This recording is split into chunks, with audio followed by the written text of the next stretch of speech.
एकलव्य एक गरीब शिकारी का पुत्र था। वह जंगल में हिरणों को बचाने के लिए तीरंदाजी सीखना चाहता था क्योंकि वे तेंदुए द्वारा शिकार किए जा रहे थे।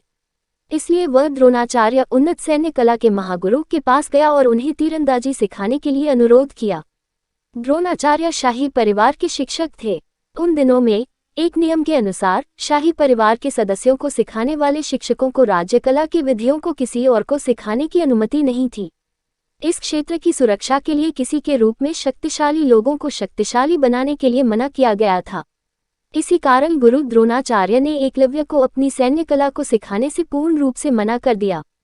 एकलव्य इस बात से थोड़ा दुखी हुआ, परंतु अपने दिल में एकलव्य ने पहले ही द्रोणाचार्य को अपने गुरु के रूप में स्वीकार कर लिया था। वह घर चला गया और वहां उसने अपने गुरु द्रोणाचार्य की एक मिट्टी की प्रतिमा बनाई और जंगल के बीचों बीच उस प्रतिमा को स्थापित करके वह छुप छुप कर गुरु द्रोणाचार्य की सैन्य कलाओं को सीखने लगा। कुछ वर्षों के बाद ईमानदारी और व्यवहार के साथ उसने तीरंदाजी सीखा और कला में राजकुमारों की तुलना से बेहतर बन गया।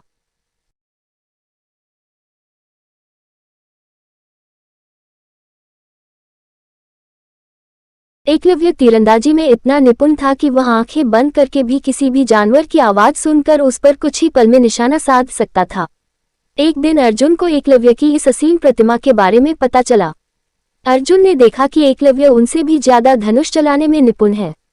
एकलव्य की निपुणता को देखकर अर्जुन ने एकलव्य से प्रश्न पूछा, आपको किसने तीरंदाजी सिखाई? प्रश्न सुनते ही एकलव्य ने उत्तर दिया, मेरे गुरु द्रोणाचार्य जी ने।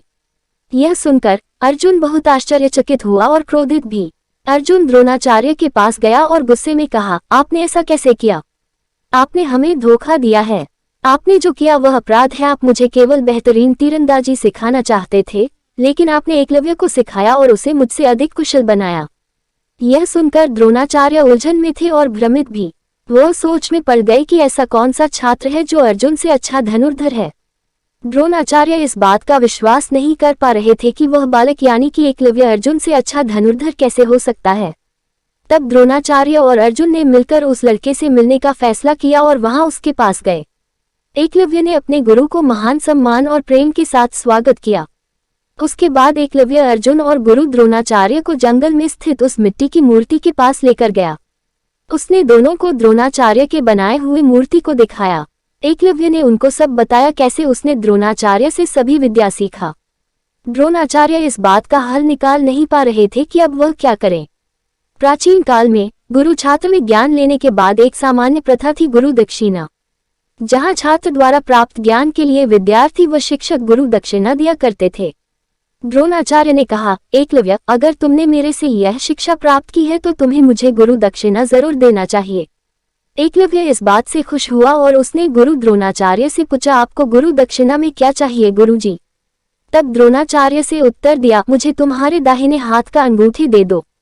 एकलव्य जानता था कि अंगूठे के बिना तीरंदाजी का अभ्यास नहीं किया जा सकता था, परंतु तब भी एकलव्य ने अपने गुरु को अपने दाहिने हाथ के अंगूठे को काटकर गुरु दक्षिणा दिया। इस प्रकार गुरु द्रोणाचार्य ने राजकुमारों को दिए हुए प्रण को पूरा किया और एकलव्य का उत्थान किया।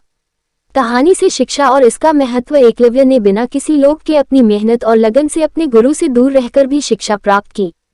कहानी सुनने पर बहुत दैख लगता है क्योंकि द्रोणाचार्य ने एकलव्य के साथ अन्याय किया, परंतु अगर हम देखें तो एकलव्य ने इतना बड़ा गुरु दक्षिणा देकर शिष्यत्व का अर्थ पूरे दुनिया को समझाया और इसीलिए उन्हें ही सबसे पहले एक अच्छे शिष्य के नाम से याद किया जाता है।